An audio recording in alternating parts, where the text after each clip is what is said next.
Hey guys, welcome to my animation tutorial video where I'm going to be taking us through some of the fundamentals of animation.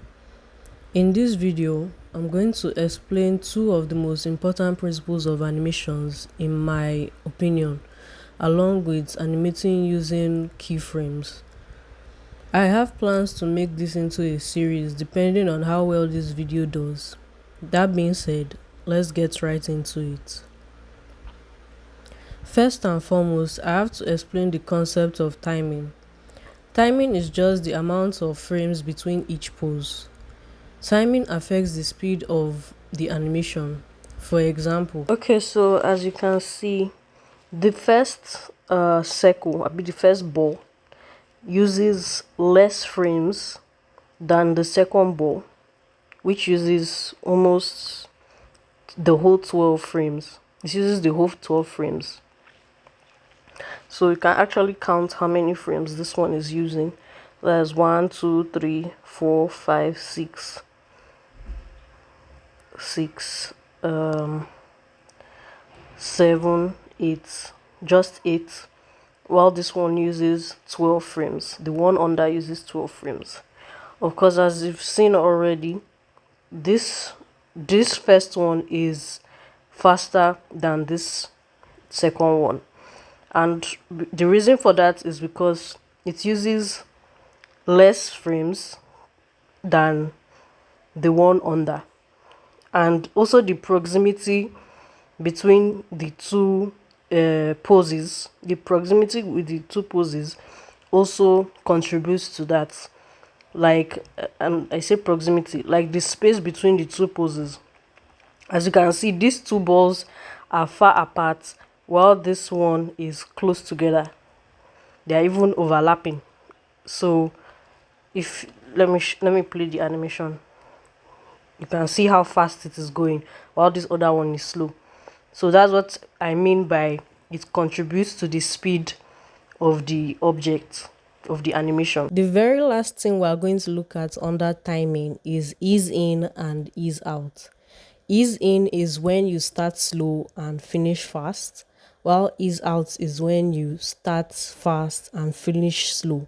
Sometimes you can use two of them together. You start slow and speed up in the middle and then slow down at the end. But I'm just going to show you how to do it really quick. So like I said, you can decide to start slow and finish fast, or start fast and finish slow. So this is just an example of that. As you can see, I started slow and I started going fast in the middle, and then it's slowed down again once it crossed the finish line. So now let me play everything together. You can see it's a bit different. Now if you focus on the first one, you can see that it is slow at the beginning, it speeds up and then it slows down.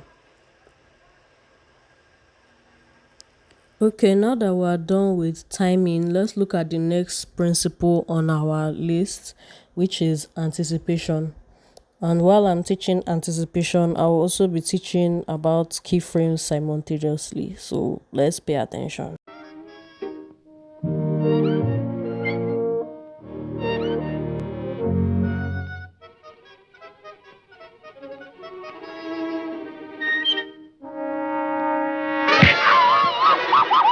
Did you see how Jerry swung his hand back before punching Tom in the eye? That's what anticipation is all about. It's about creating a smaller action to prepare the audience for a bigger action. These two figures that I drew, it is obvious that a punch is about to occur between them. Like a fight is about to break out. And why do we know that? Because he pulled his hand back. That is the anticipation almost every animation needs.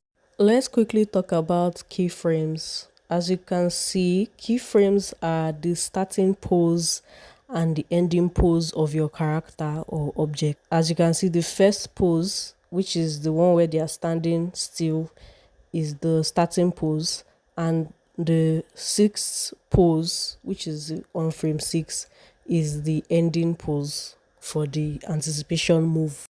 After drawing your key poses, you can now go ahead and add the in-between pose, which is the second, third, and fourth frames and fifth frames to the animation.